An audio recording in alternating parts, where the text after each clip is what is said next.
Good. Okay. Welcome everyone to the final meeting of 2024. Pam, would you like to call a roll? Sure, be happy to.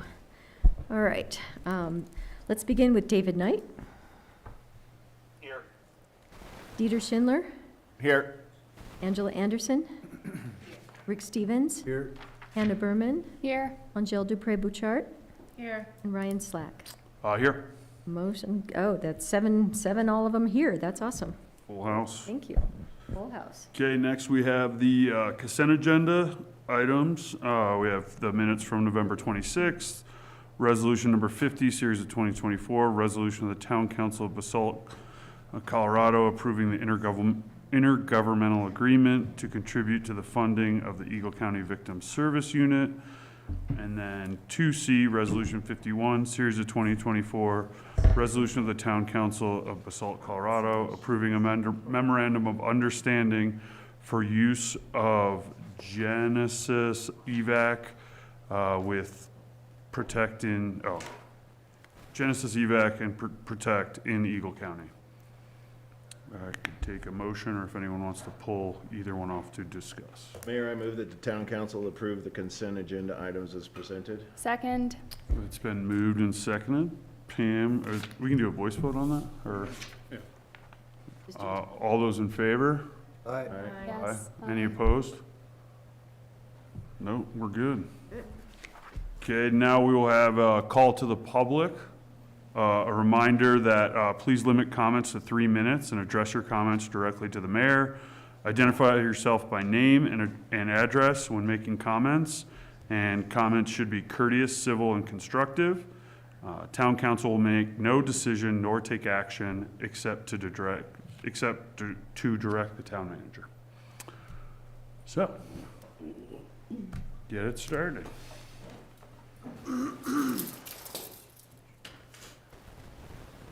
Good evening. My name is Asaf Dory. I've been a 17 for 9 years next week. I'm a single dad to an amazing 16-year-old girl.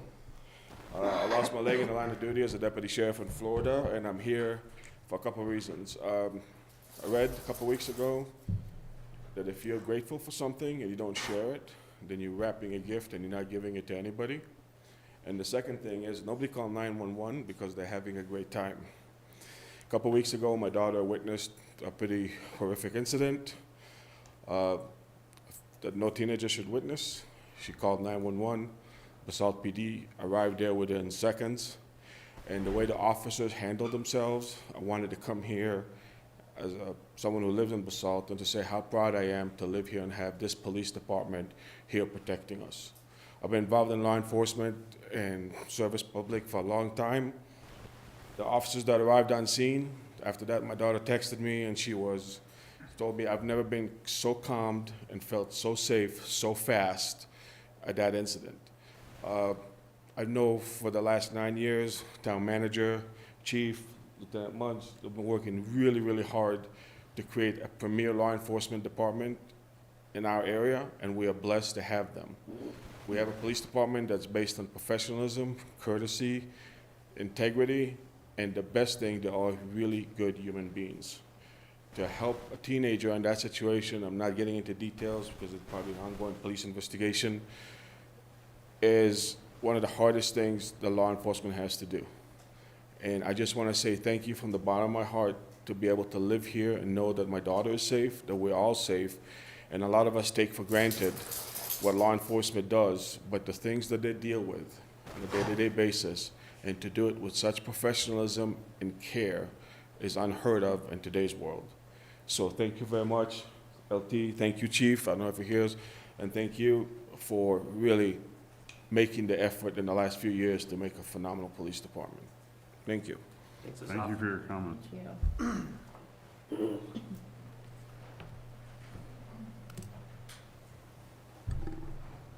Hi, Laura Main, 165 Midland Avenue. Totally agree with him.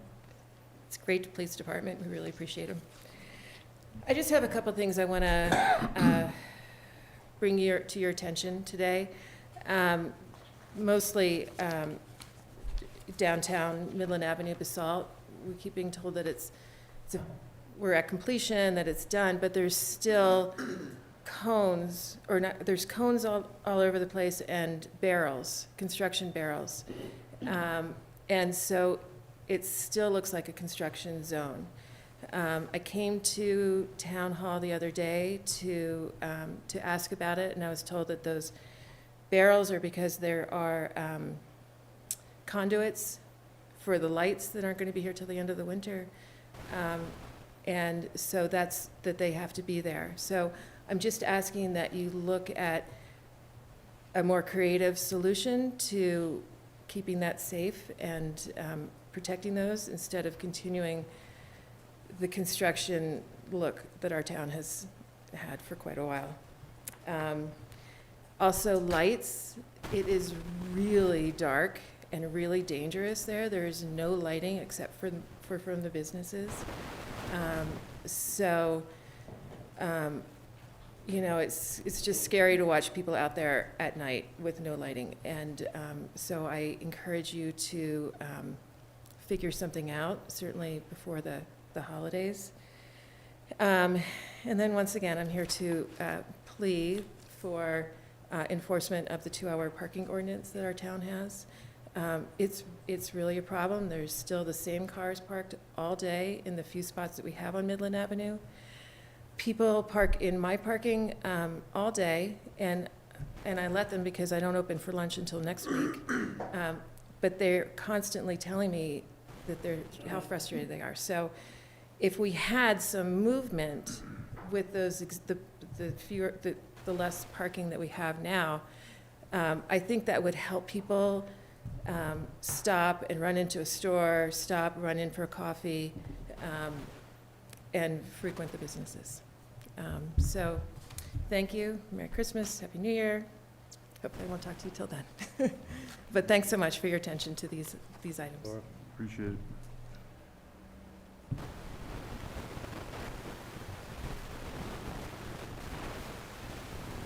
Anyone else? Public comment online? Raise your hand. Anyone else in the audience? Okay, we will close public comment. We'll move on to mayor and council reports.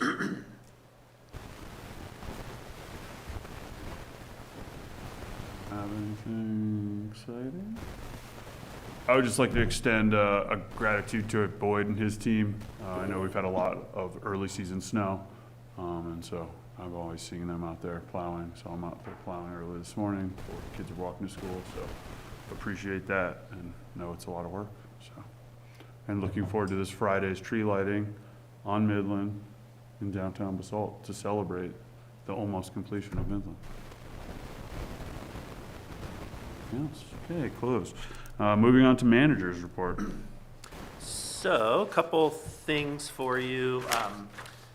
The one that we highlighted on the agenda was the discretionary grant. So, we did meet with our subcommittee that included Dieter, Angela, and David. So, we had those recommendations made in here. So, in total, we gave $62,000 in grants. So we had $35,000 from our discretionary giving and $27,000 from this tobacco tax round.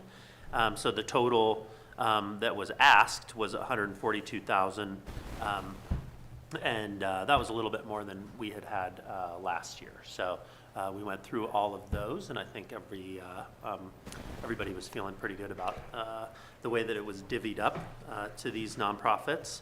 And then one other thing that we had talked about was providing a one-time grant to Mountain Family Health to the tune of $50,000, and that would be coming from our tobacco tax. They are in a particularly tough spot based on sort of the finances, and some of that has to do with sort of the sunsetting of some rules around Medicaid that were that happened around COVID, and so typically people have to sign up, re-sign up every year for those Medicaid services, but there was a 3-year sort of hiatus where people could stay on. So it was easier, I'll say, for them to be able to collect money. And, you know, I think this is a service in our town that, from what we understand, serves about 20,000 patients a year. They were directly in the schools. They have had to close those clinics, but are still in town, just right over by the subway. And they do dental services and primary care services, and then also mental health services. So it fits pretty squarely in our tobacco tax. And if you remember, we had a little extra, some dry powder in there, so we felt that it was appropriate to make that recommendation to council, and I'd like to proceed forward with that as well. I don't need a motion for this. It's all within, you know, my authority to be able to sign that, but you know, certainly if there were any objections or you wanted to table it for more information, I'd be happy to wait, or we can just go ahead and proceed forward with that. So that was it on that one.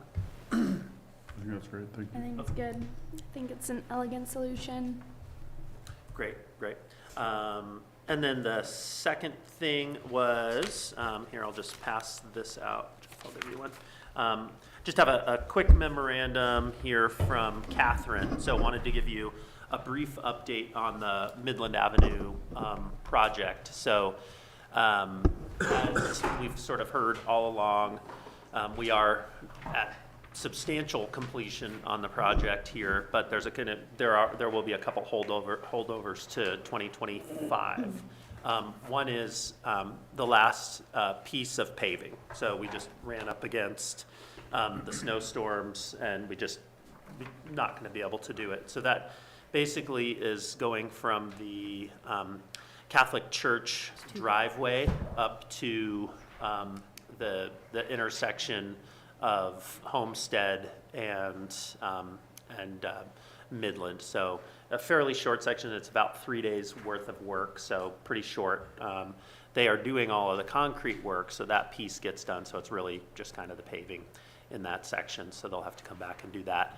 They will put a temporary surface down so it'll be smooth, and you know, they'll roll it in. We'll still have to care for that this winter though, and make sure we're just watching that for some maintenance, because it is not a permanent surface. The second thing is, like we just heard from Laura, the street lighting. So the street lighting, that was just back ordered. We had ordered those lights long before we knew we would need them, and did so because we wanted to make sure we got them, and they are just still delayed till about February is what our understanding is on that. In the meantime, we do have those pedestals just kind of sticking out of the ground, and so we do have to keep those covered so somebody doesn't trip on them. And so, you know, certainly we can take that message back to the contractor. They will be, as they roll off the job on December 20th or so, they'll be going through and doing a thorough sweep and cleaning of the area. So at any rate, that doesn't mean, however, that there won't be some protective measure put into place. And if you think it looks like a construction site, it may still look like a construction site for a few months here, but we'll try to minimize that as best we can. And then the last thing that they might have to, or that they will have to do, is the final pieces of landscaping. So they did a pretty good job this fall getting in some of the landscaping, but some of that will just have to go in the spring or late winter. So those are sort of the three things that we know for now. And you know, I think just Ryan mentioned it, but closing off with this Friday's ribbon cutting and celebration on Midland. You know, I think this is sort of the first of many, hopefully. The idea was that this Midland Avenue streetscape would be a gathering spot, and, you know, a place to celebrate community. So we're going to kick that off with our tree lighting, and we'll have a few bands out there. and a lot of the restaurants and storefronts are going to be participating. We'll have some vendors and that kind of thing for holiday sales, and I think it'll be a good cheer on Friday night. So we hope everybody can join for that. So that's it, Mr. Mayor. Is there any temporary lights that we could use? Well, we've installed the old lights. Okay. But there's still some. And so we could check and see if we can do more. I don't know if that's possible or When you say not. install the old lights, is there currently the same amount of lighting as there was before? No, I think there's fewer. Is there fewer? There's Yeah, I fewer. think it's fewer. Yeah, So it is darker than it was before? most likely. Yeah. Thank you. Yes, I think it is. It's probably darker than it was before. So we can inquire about that. But it is, again, it's hopefully it's 2 months, and then we get a lot of the new lighting in, and February timeframe is what we know now for delivery, and then they'd be able to install them.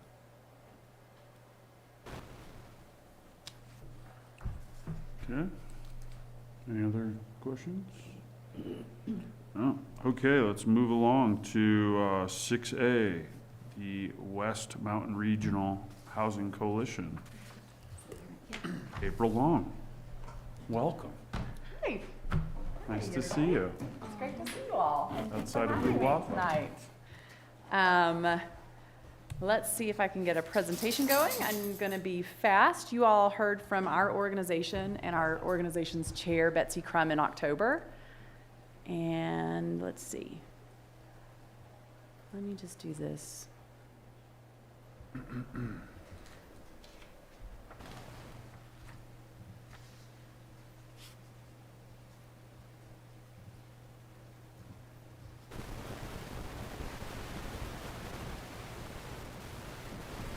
Here we go. Looking good? Yeah, it'll be fine, just 1 second. I'm going to keep going. Is it okay I if I tried keep to going? be helpful and then you're good. Okay. I'm out. Okay. Okay. So thanks for having me tonight. The West Mountain Regional Housing Coalition is a new regional nonprofit that was established just a few years ago at the request of several of our communities in response to a regional collaboration on a roadmap recovery from the pandemic. So through some grants from DOLA. Those led to the formation of this organization, and I'm here tonight to talk to you about our Good Deeds program, which is the first program that we launched this year, and the success of that program. And I'm going to go really fast because I know that you all heard this in the last 2 months, and I'm just going to try to give you the end game, the end news. But as a reminder, our goal, our mission of our organization is to increase the availability and attainability of affordable housing in the entire region. So serving from Aspen to Parachute, all of Pitkin, Garfield County, and the portion of Eagle County here in the Roaring Fork watershed. And we believe the best way to do that is by leveraging the resources of our communities. And so we have a couple of different strategies. As I mentioned, we do focus on a regional approach. We intend to be a data and information hub for our communities. And we're very purposefully and strategically trying to launch programs that none of our other housing coalitions, housing organizations have launched. And we're trying to meet the needs of members of the community that can't be met by those other housing organizations, housing options that we have, housing programs that we have. So we're trying to not be redundant, not be competitive, but to fill a gap of what we need in this region. And we're intending to help people in all cycles of homeownership, so home buyers, those that are currently renting, those that are currently homeowners but still could use additional income in order to sustain life here in the Roaring Fork and Colorado River Valleys. I'm going to talk tonight about the home buyer program, and one of our strategies for that program is to remain development neutral, which just means that we're not trying to build anything new. So again, not being competitive with what's happening. There are lots of organizations that are working really hard on building new affordable housing developments, and we're trying to do something a little different.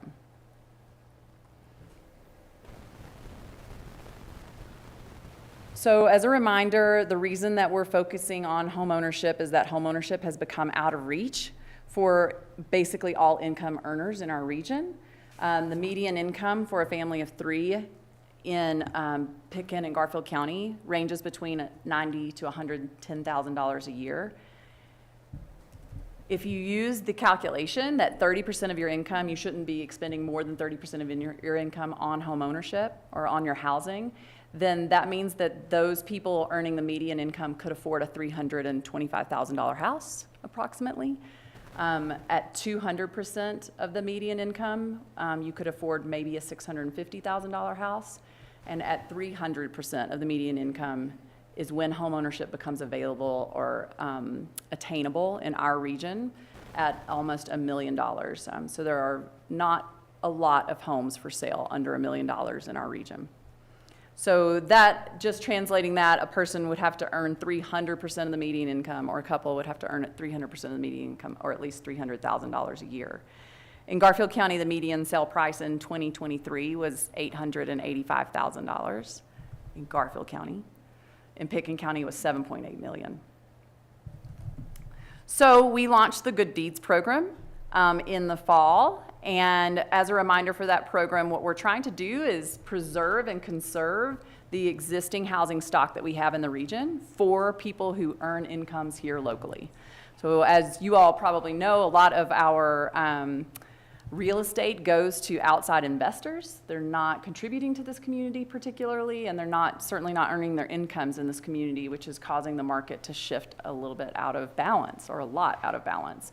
So our goal is to convert those free market home, preserve our existing housing stock, and convert it to a price that is more affordable for working locals. We do that by qualifying a buyer as a working local and then working with that buyer on the closing of the home. So we contribute, they shop on the free market for a home and bring that back to us. We show up at closing with 30% of the closing costs. They only have to show up at closing with 70% of the closing costs. This is not a gift to the buyer, so it's no income to them. It's nothing that they have to pay back. It is simply a deal that it's simply there to close the deal on the home. In exchange for us providing that 30%, the new buyer signs a deed restriction that stays with that home in perpetuity. So even after they sell the home, the deed restriction remains in place. And it's a priced cap. Permanent deed restriction at 3% annual appreciation, so it caps the resale price at that more affordable price forever. The requirements are really simple. Again, we're not in competition. We're trying to fill a niche of other that the other programs have not been able to meet yet. So we only require that the buyers use this as their primary residence. They can never short-term rent it.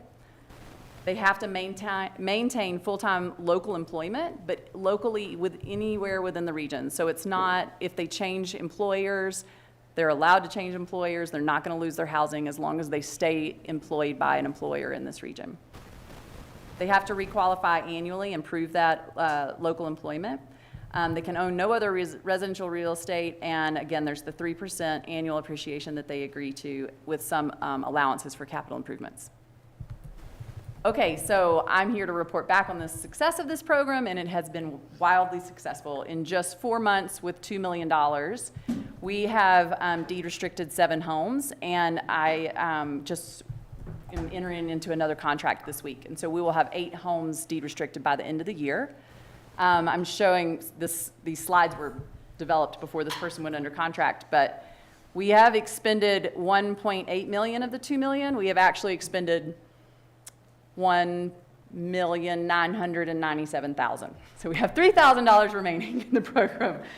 We'll have 8 permanently more affordable homes, more than 22 bedrooms, and this is housing 12 working locals who are now in secure home ownership. So they're going to continue to provide for these communities in the ways that they wanted to and have for years.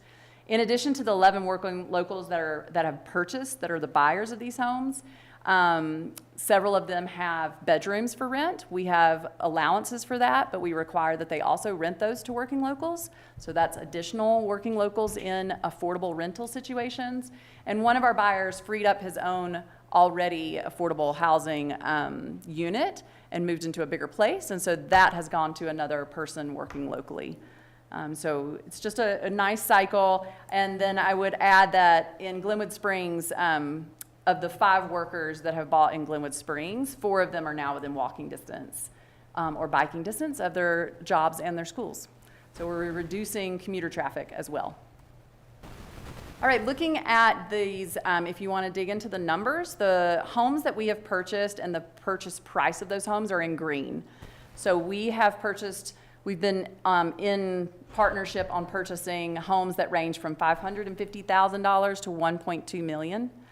And the blocks in blue are what West Mountain Regional Housing Coalition has contributed toward the deed restriction. So that ranged from $165,000 to $360,000. What's interesting is that piece that's in orange. So that's what the buyers had to contribute to the purchase of that home. But also what's interesting is that that is what the home would be sold for now if they sold it tomorrow. So that's that market that we're trying to achieve. We're taking it off the free market and creating an affordable market. And so we have 7, now 8 more homes that are more affordable to our working locals. You want to dig into those numbers a little more? The average purchase price was $875,000. The average buyer price and deed price you can see there. I'm having to move my screen around. We've bought more than $6 million in value of homes, and we've done that for $2 million. And as you all know, the cost of constructing affordable housing in Pickens County right now ranges between $800,000 to $1.2 million for a 2-bedroom unit. So we're doing this for basically $83,000 a bedroom. And we're doing it quickly. It could take up to 5 to 7 years to build affordable housing units here. Okay, so who did these homes go to? Who are these 11 workers? When we were doing this, there was a lot of interest by the funders for the program in who might benefit from this program. Would it be really beneficial to Pickens County or Garfield County? And so I think that this is a really important graphic to show you where all of these homes are. All of the homes are in Garfield County. There are 3 in Carbondale and 4 in the Glenwood Springs city limits. And then the one that's not being reported up here, the one that just went under contract, is in Rifle. So the 11 workers, these are the locations in general of their employment. So 5 of those are employed in Pickens County. So we are definitely showing benefit up and down the valley to we're sustaining a workforce that sustains all of us.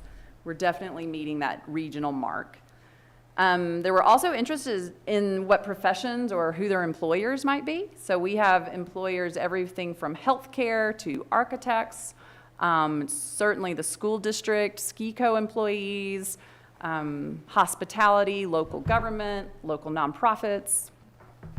So I think it's an incredible range of the types of people that this program is meeting the needs for. There were other benefits of the program that are exciting to talk about as well that we didn't anticipate. So 7 of these buyers, this is their first time home purchase.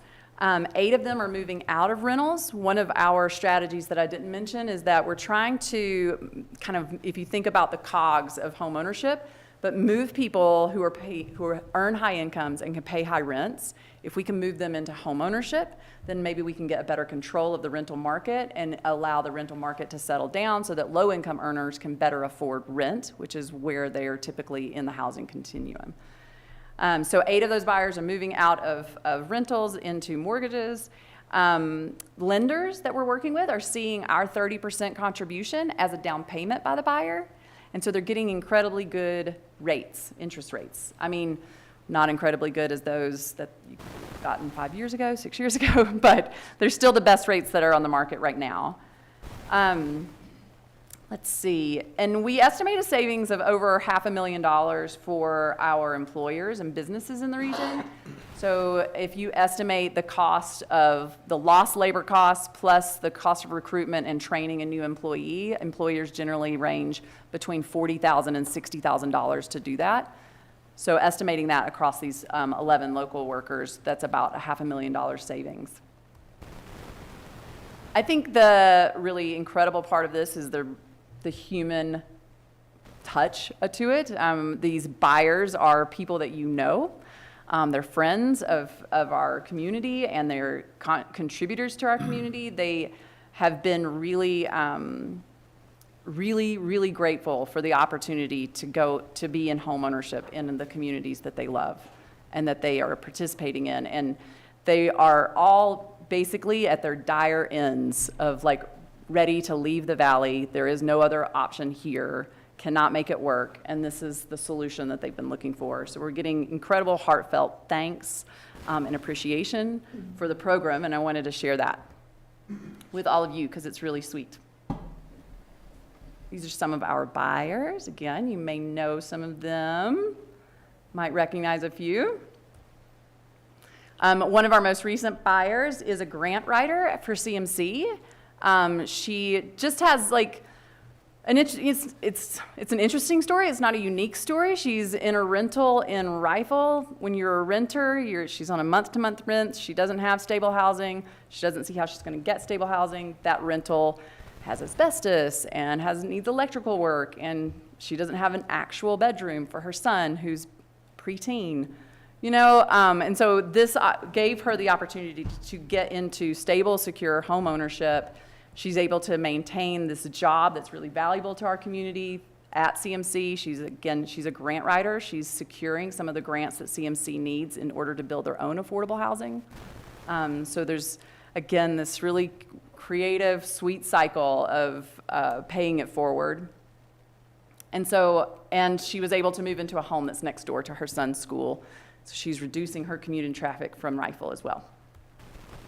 Okay, so that's the success of the program that I wanted to share with you all. It's a nice time to celebrate your last meeting of the year. There are great things happening in your community and throughout this region. That was a pilot program, so we started with the $2 million. We would love to continue this program in 2025. There is high demand for it.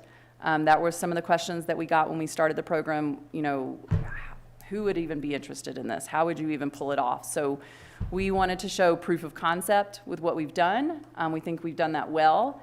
I have 10 qualified households that are essentially still shopping until I tell them there's no money left tomorrow. But there are more than 100 households who have the applications in hand, waiting to see if we could get additional funding for this program in 2025. I get one new request for an application every day. So there's high demand for the program. I haven't advertised it at all. It's happening through word of mouth. And so I think that there's significant interest and need in our community to continue doing this. Our board is committed to this program now that they've seen the success. And so we are going to continue the program in 2025.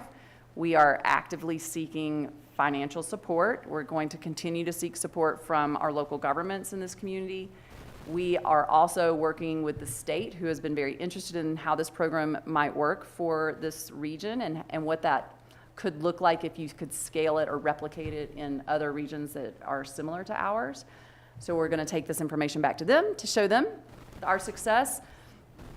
We'll be seeking support from businesses and employers throughout 2025, and we are already in conversations with potential philanthropists and individual donors that might be interested in contributing to the program in 2025. I was just presenting with Pickens County today. As you all know, the tax passed for Pickens County's affordable housing. Congratulations. Thank you very much, all of your voters. That's awesome. So they have interest and ability to help this program in 2025. The number that they were considering today was around $1 million. They're going to discuss that more in Q1. After they see what other partnerships they might be interested in participating in with their new funding for affordable housing. That's everything. I'm happy to take any questions, but thank you all for the time to present this update tonight.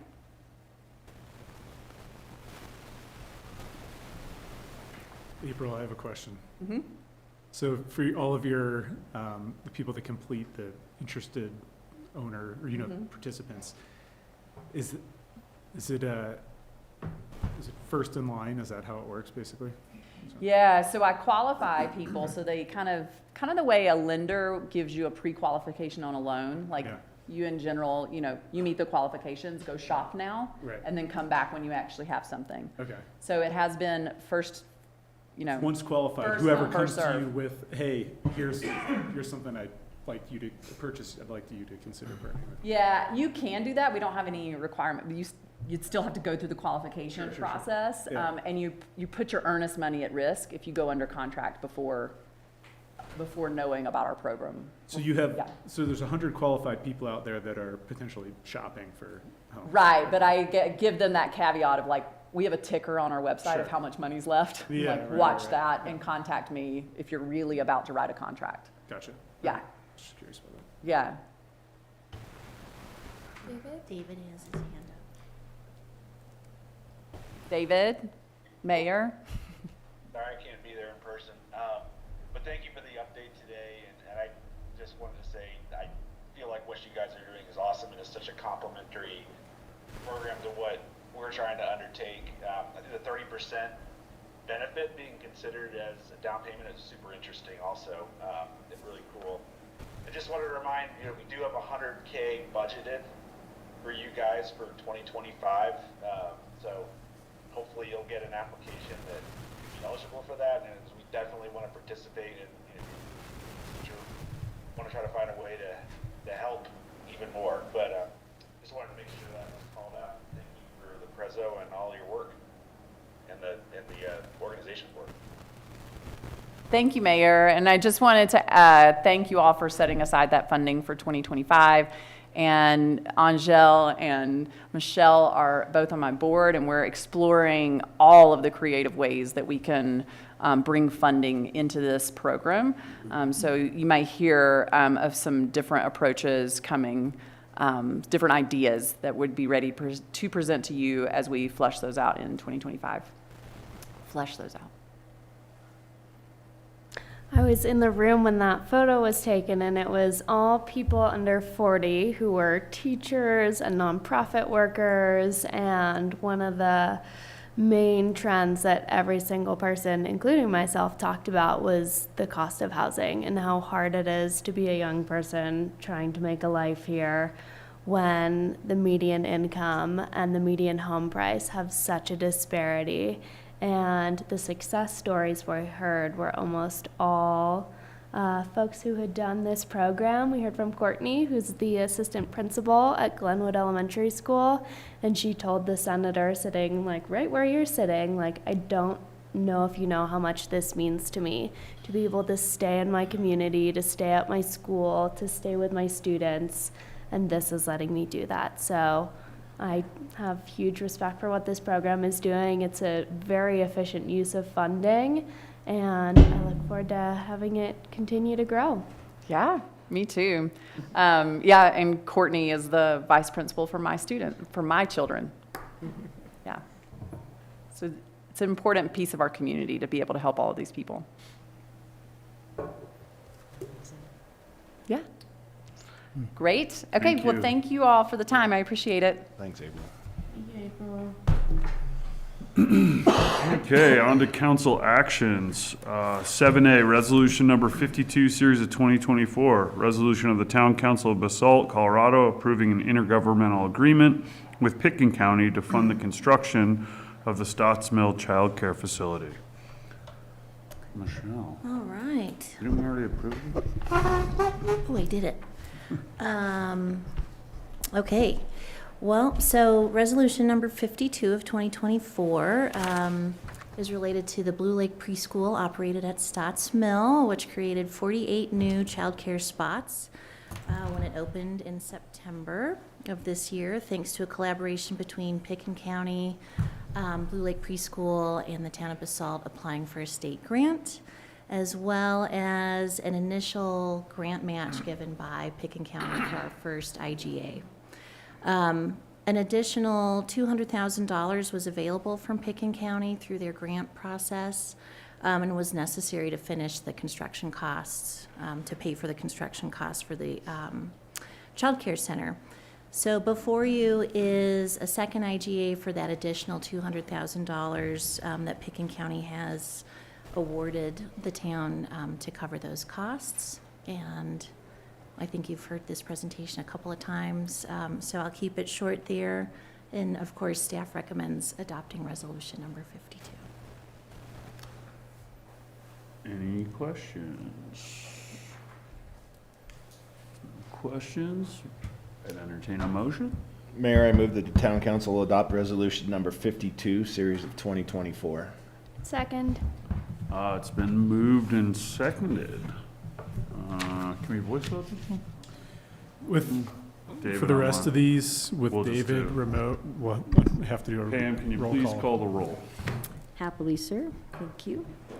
Let us begin with Brian Slack. Yes. David Knight. Yes. Dieter Schindler. Yes. Anna Berman. Yes. Angela Anderson. Yes. Rick Stevens. Yes. Angel Dupre-Bouchard. Yes. Motion carries unanimously. Thank you. Okay. Of what we did last meeting was truing up our revenue numbers and expense numbers to actuals relative to the budget. And good. I was thinking the same thing. Yeah, there we go. There we go. Justin, when you need him. Justin. I had this already up there. No. So what we have here is some of you guys weren't here for the last presentation. So what we have is amendments to general fund, restricted fund, construction fund, and the water fund. Broke it out as revenue and expense. So I've gone through the basic, truing up my revenue. So I'm looking at my revenue relative to the budget, just saying we're really over. We're exceeding our budget, so we're just taking in more. We're increasing our budget on the revenue side. And you'll see it below here, we're actually decreasing the expenses. So the net swing of all of this, not to bury the headline, is that we're beating the budget, just page out just a little bit, Michelle, by $3,106,000. You see the far right-hand column there. And it consists of money from the general fund, the restricted fund, capital construction fund, and the water fund. So we're actually having a pretty good year, revenue-wise. I was, wasn't terribly concerned about sales tax. It turns out that we are going to make our number on our sales tax. If you notice in the book last month, there was, in the September report, noted that there was a timing difference that had originated with City Market. City Market transmits their money every 4 weeks, which is like 13 times a year, versus a typical vendor, which is 12 times a year. So there's 1 month during the year that you're getting one extra payment. And that extra payment occurred in September of 2023.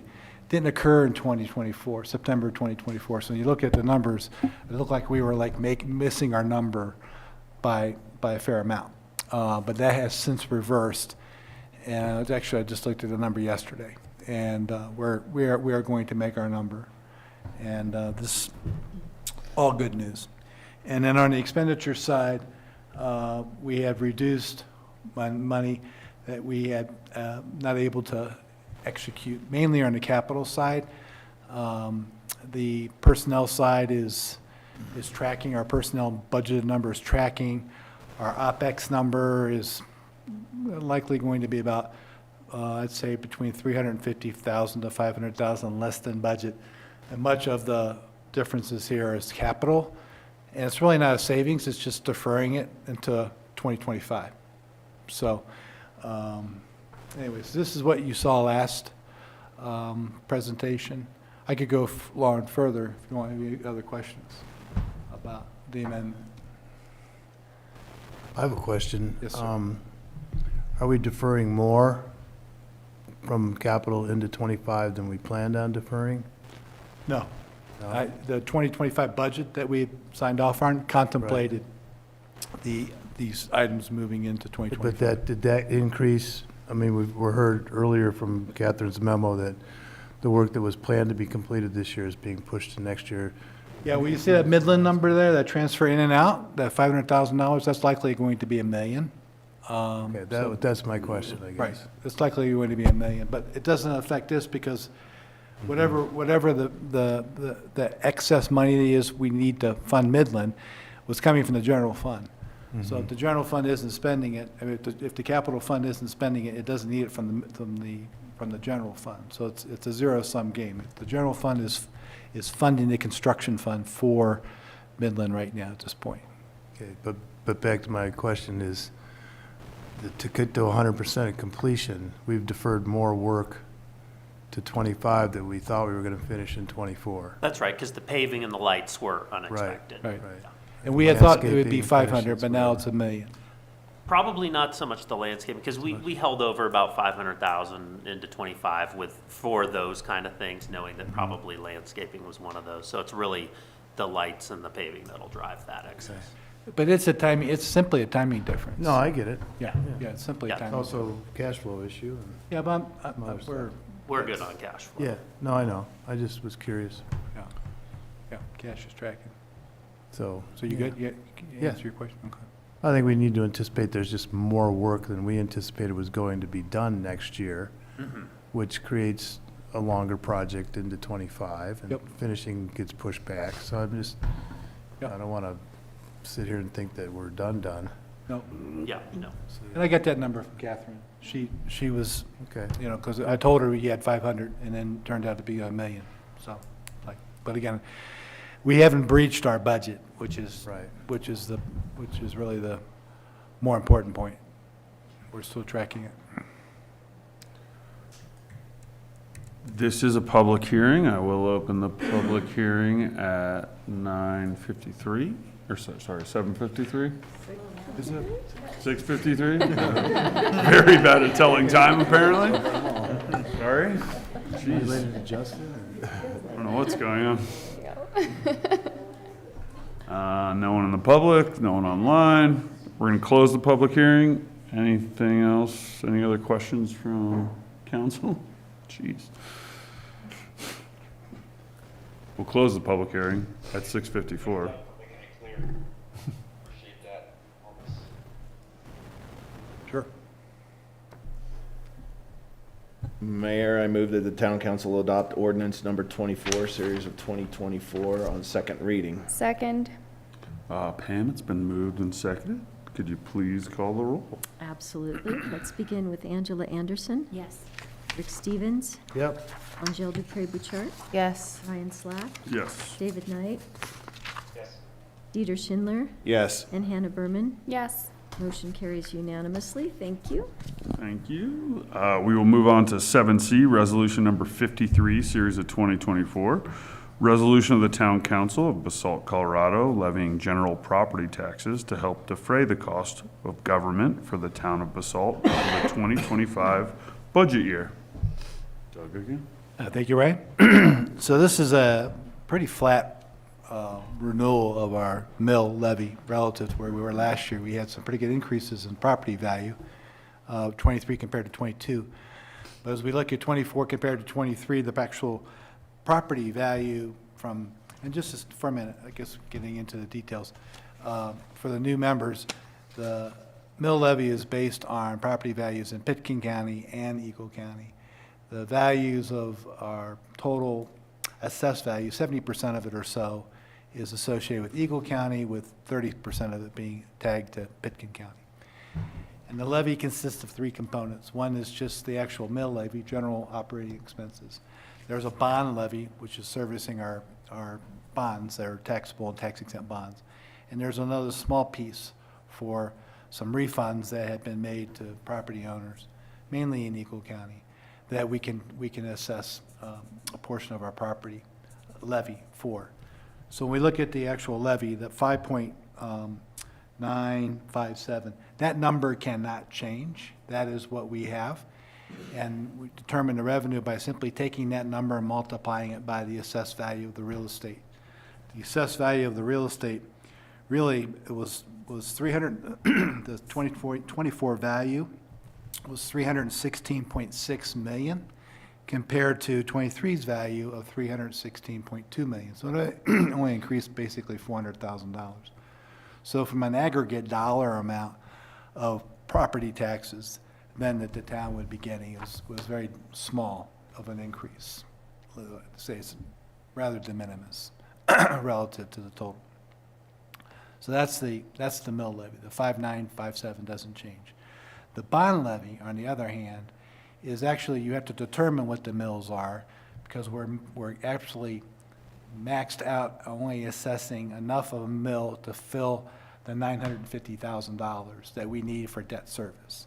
So you take the $950,000 and you divide it into the total assessed value of the real estate. So you're dividing it, not multiplying it like you do with the general levy.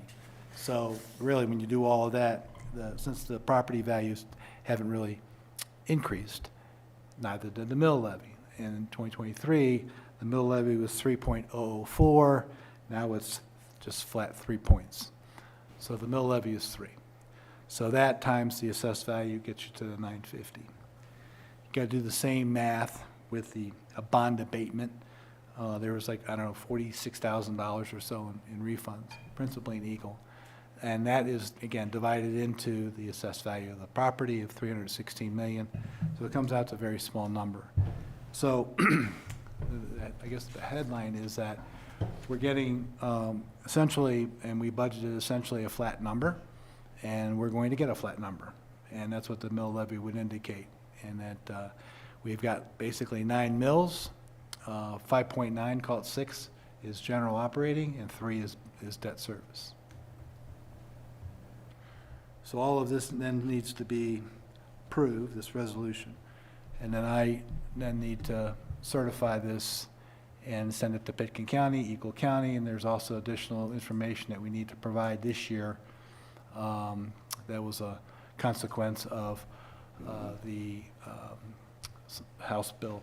I'm not sure what number it was, but there's some questions that we need to provide to the state, essentially, or I guess to the county, then to the state, on how we're actually determining what the levy is and how it compared to previous years and how much we can charge. There's still a lot of interest in looking at how the state and counties assess tax. So, anything to add, Ryan? Jeff? Did a good job, thank you. Jeff? Any questions? Any questions? I would take a motion. Mayor, I move that the town council adopt resolution number 53, series of 2024. Second. It's been moved and seconded. Pam, please call the roll. All right. Let us begin with Rick Stevens, Yes. Angel Dupre-Bouchard, Yes. Ryan Slack, Yes. David Knight, Yes. Dieter Schindler, Yes. Hannah Berman, Yes. Angela Anderson. Yes. Motion carries unanimously. Thank you. Thank you, Doug. Doug, you executed that perfectly. We're right on time. I know, Nice job. I was watching that. 7D, we have a presentation resolution for regional net zero roadmap. We have Michelle, Sarah, and Gina McCracken. You're not even listed here, dude. Is she able to sit? Just be in the public. It's up to you. We're asking Yeah. you. No, I don't care. Who loves net zero? Big net zero guy. Yeah. Big net zero guy. You get him a T-shirt for the holiday. While we get organized here, we're trying to figure out how to do the slides and everything. So I will introduce, myself, Sarah McDonald with the Planning Department. We have Gina McCracken here today, and she heads up the Climate Action Collaborative and is also with Walking Mountain Science Center. And then in the audience, we have Mitch Miller, our building official, as well as Mike Steiner with Holy Cross Energy. So we're well equipped to answer any questions that you might have. I thought it was you pointing for somebody. Okay, well, with that, so Gina will be presenting on the Regional Net Zero Roadmap. And just as an outline, the roadmap's intended to provide a stepped pathway for new buildings within participating communities throughout the Roaring Fork and Eagle River valleys in order to achieve net zero new construction by 2030. So since Basalt's been tracking our greenhouse gas emissions in 2014, buildings have remained the largest contributor to these emissions. In 2022, Basalt adopted its own net zero roadmap with the help of CORE and Jeff Dickinson, who were also involved in the creation of this regional net roadmap. The regional net zero roadmap, is not intended to necessarily replace Basalt's roadmap, but to act as a complement to what we have. It provides additional tools to move our community towards the goal of net zero development and considers this on a regional level. So after the presentation and council has the opportunity to ask some questions and get some answers, you will be asked to consider adopting resolution number 54, series of 2024, which would bring this roadmap on as a new tool for the town of Basalt. So with that, I'm going to turn it over to Gina for the presentation. Awesome, thanks, Sarah. Hi, everybody, Gina McCracken. I manage the Climate Action Collaborative for Eagle County Communities at Walking Mountains, where I get to work with wonderful communities like the town of Basalt on implementing our climate action plan here locally. And so the project that we're going to share with you all today is in pursuit of achieving one of our priority actions for the building sector within the climate action plan. And I just want to make note that we have Kim Schlepfer from Lotus Engineering and Sustainability on the call virtually, as well as Jeff Dickinson, who worked on this project and helped you all create that first roadmap. And so they're on standby to answer any questions that I cannot. And as you saw in your packets, this presentation was originally a lot longer, so we're going to shorten it down for you all and just give you the big highlights and key takeaways, and then answer whatever questions remain.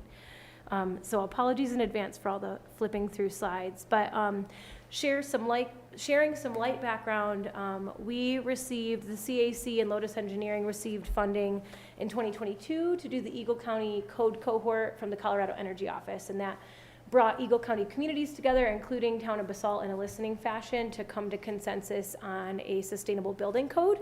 The 2021 IECC with supporting amendments. Town of Basalt already had sustainable building regulations in place or being adopted around that time, so you all participated in a listening fashion, but we really landed in a very similar spot, and Eagle County communities have since adopted that code.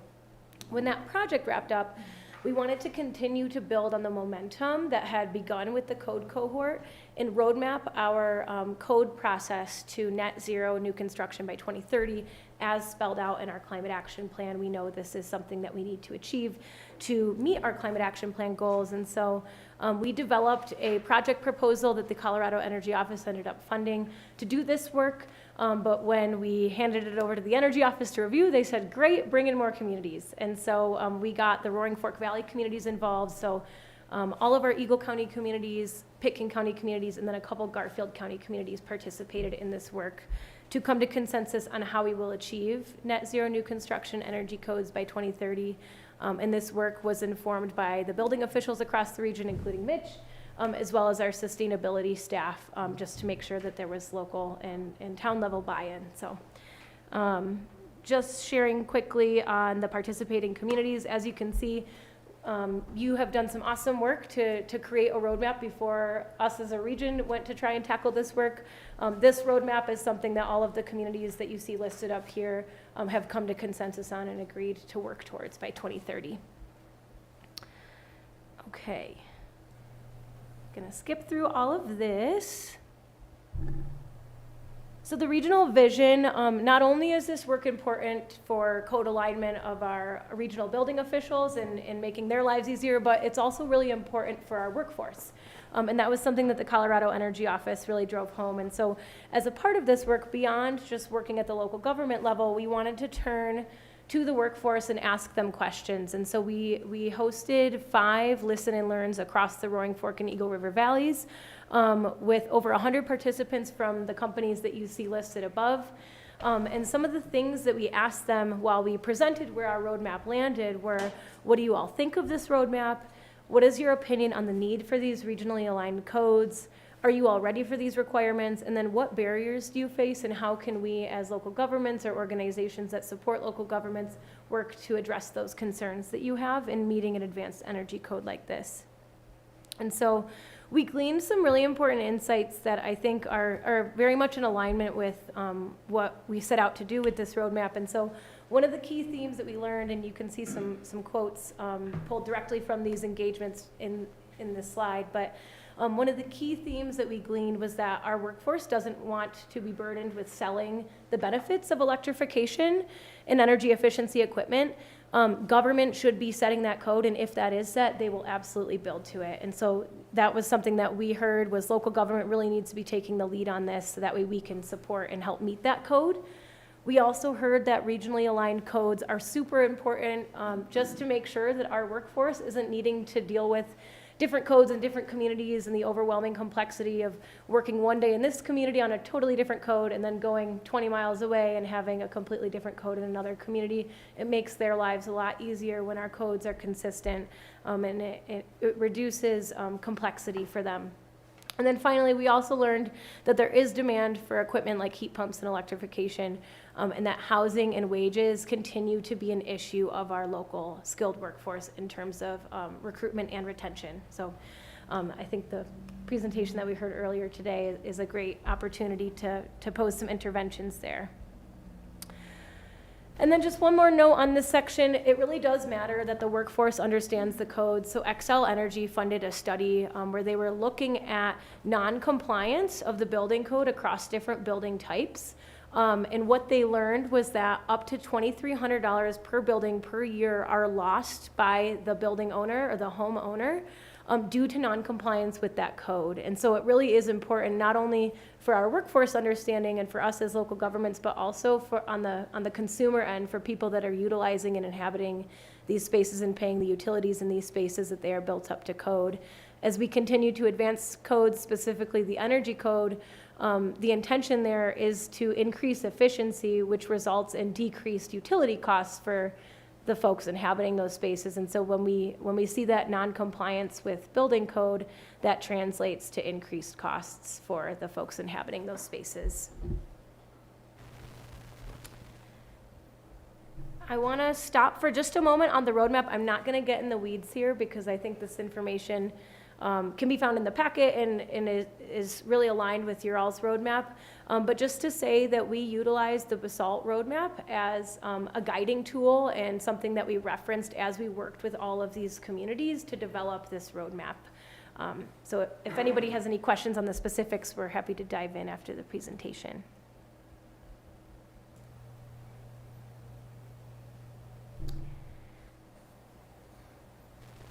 So many slides. Okay.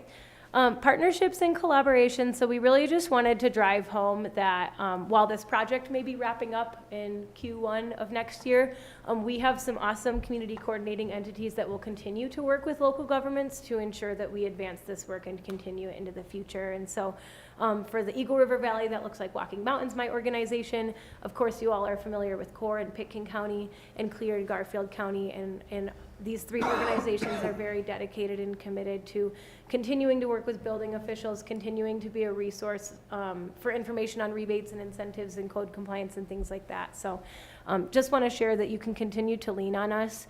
And the real benefit of this work is the value in regional partnerships. So for instance, economies of scale, the funding to produce this work was about $90,000 to pay for all the technical expertise that we had to bring in. I would love to know what it would cost if every community that participated had to individually pay consultants to come up with roadmaps such as this. So when we're really able to share in those project costs and do things like bulk purchasing, it's really helpful for our cause. Similar message for pooled resources, the sharing of funding and technical expertise helps the region, benefits the region. We're all aligned in our vision for a net zero future in the near future. And then same goes for workforce training. When we have aligned codes, we can work on training our workforce that work all across our valleys that we share. We can work on training them up to the same standards. That way we can ensure that they can deliver on the codes that we ask them to. Gonna skip through here. And just the path ahead, what's coming next. The town of Basalt, as I've mentioned, has laid some awesome groundwork prior to this project to set you up for success in advancing this work. Of course, you have your sustainable buildings regulations and you have adopted your own roadmap. And so what we are asking from this council and what we are doing with all the communities that have participated is between now and next March, we are working on adoption of the roadmap via resolution. And so that is our request to you all tonight, is to adopt the roadmap via resolution and commit the town to execute the roadmap and achieve net zero as defined by the roadmap by 2030, and to continue to working collaboratively with the region to advance the work that has been spelled out. And that is all I have. It's a lot to digest, and if you have any particular questions or want to speak to how this works with our roadmap, we're happy to answer that.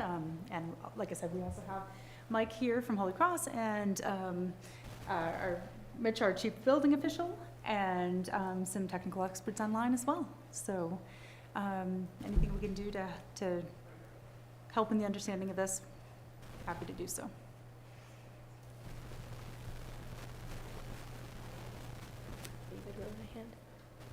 I'm very excited that we're going to have an all-electric building code starting next year, thanks to you and Michelle and team. The hope, yeah. The roadmap is there. It is our guide, it's our aspiration, and we will be looking towards the regional roadmap as well, if that's so adopted, as well as our existing roadmap, which does have that benchmark for next year going to electric, and so we will have to make some code changes in order to get there, and set the community up right for that. But that is, the intent is there.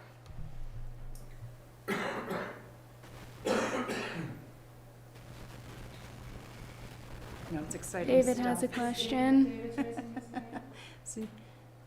No, hey, thanks for the presentation, and happy to see other groups coalescing around, a common roadmap, common set of goals and objectives and all that good stuff. That'll just make things easier to scale, like you say. One big opportunity I still see, and you guys mentioned it, is the heat pump demand and electrification demand. And I think that also was including existing built environment. That's challenging to get people to do that work and to find people to do that work. So what are some other next steps that you all envision to support and underpin that roadmap in a scaled up environment where everybody's on that, to help with heat pumps and electrification, including in the existing built environment? Yeah. One thing that I'll mention, I'm glad that you asked that with regard to next steps for the roadmap.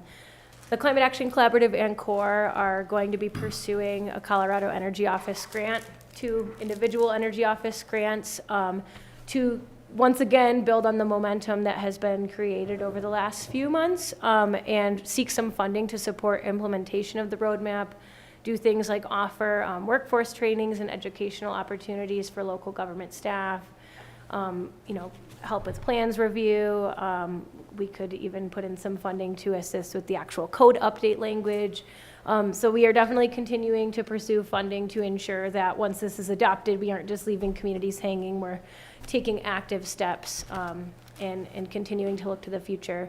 This roadmap was really meant to address new construction as we need to make sure that we're kind of plugging the hole and making sure that buildings built today and tomorrow are no longer utilizing fossil fuels for their energy sources. And so achieving this roadmap and going all electric will allow us to do that. And I think we do also really need to spend some good time thinking about how we can strategically address the existing building stock, because that's where the big, hairy challenge lies, and the much more expensive challenge lies. And so this roadmap, in effect, will not necessarily touch existing buildings, but it is definitely within the future scope of the Climate Action Collaborative work to support Eagle County communities in moving in unison towards existing buildings retrofits. That's exciting.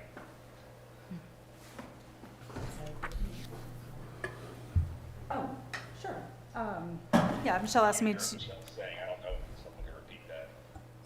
Sorry, Mr. Mayor. Yeah, Michelle was just asking me to mention the Building IQ program, which is something that has been implemented, and the city of Aspen's been doing it successfully for a number of years now.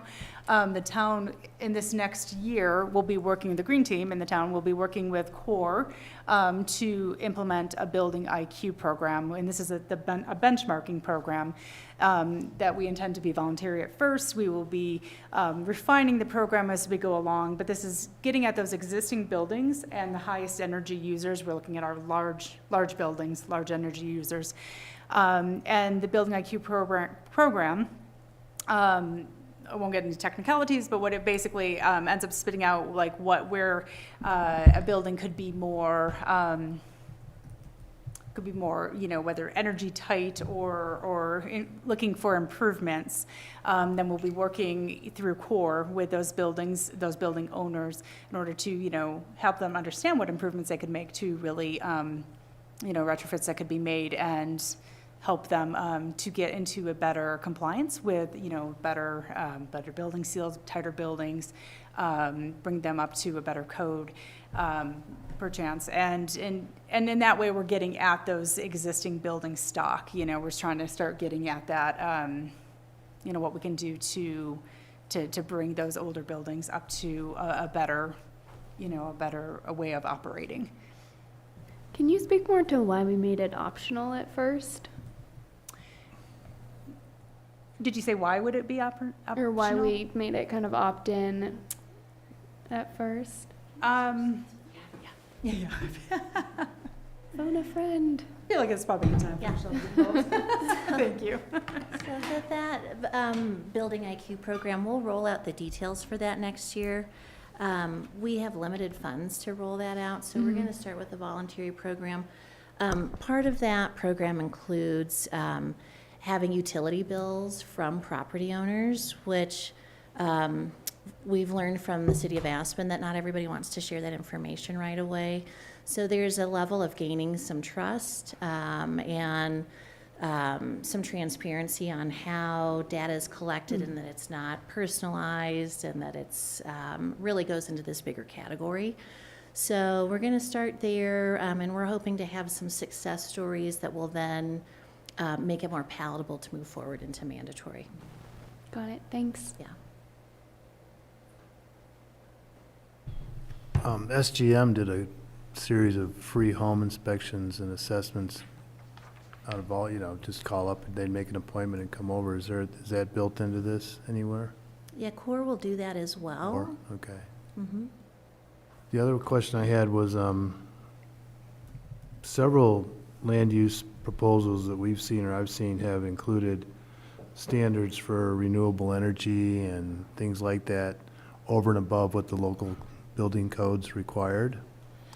And they went through the process presenting those upgraded standards for their development, but then once the development was sold or parcels in the development were sold off, the actual builder of that project was able to go get a reduction in those standards and pay mitigation fees.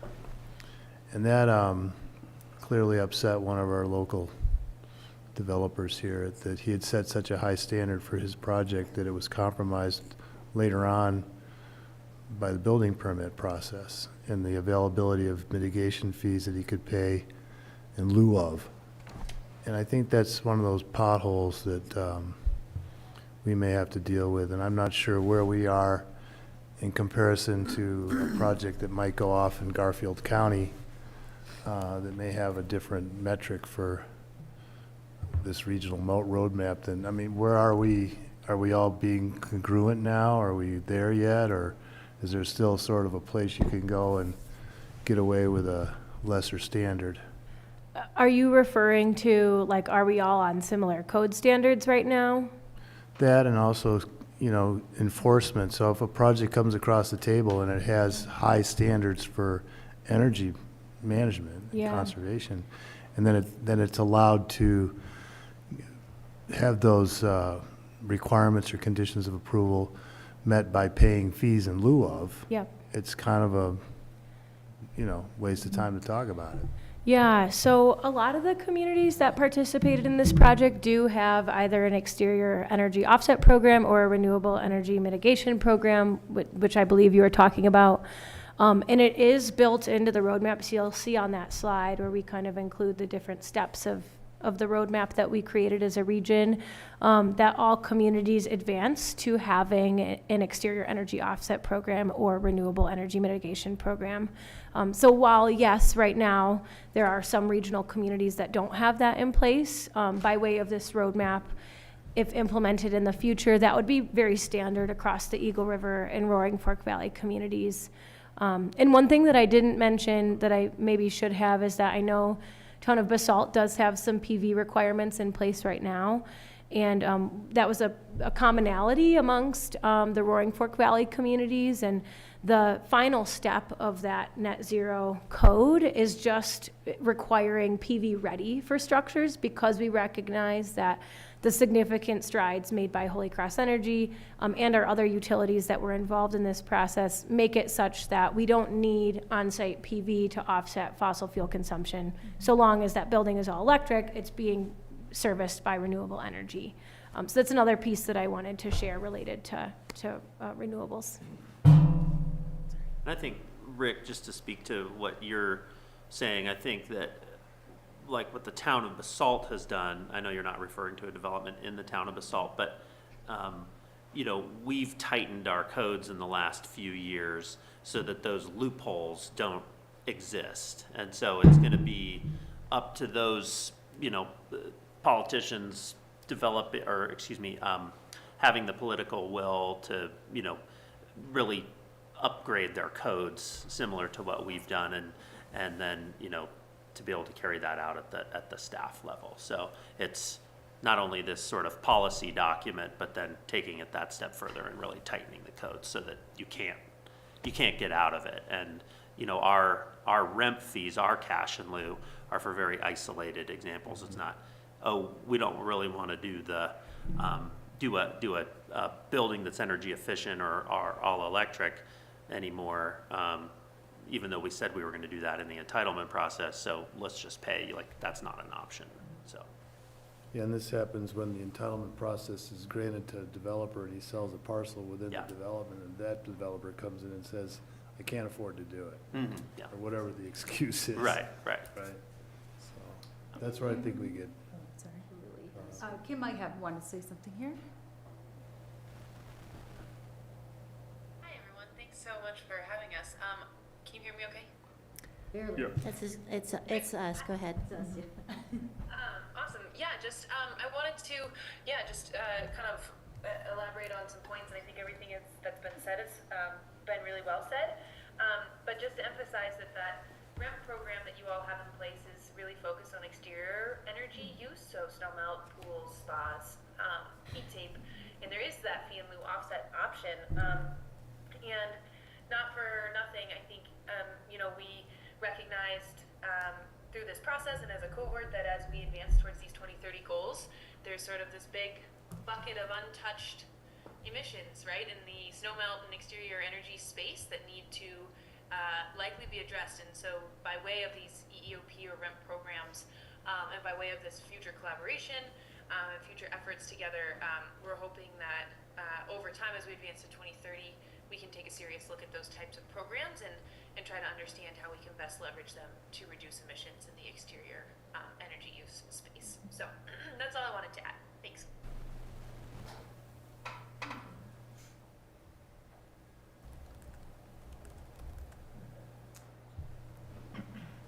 Any other questions, concerns? I'll entertain a motion. Mayor, I move that the town council adopt resolution number 54, series of 2024. Second. It's been moved and seconded. Pam, could you please call the roll? Absolutely. Let us begin with David Knight, Yes. Dieter Schindler, Yes. Hannah Berman, Yes. Angela Anderson, Yes.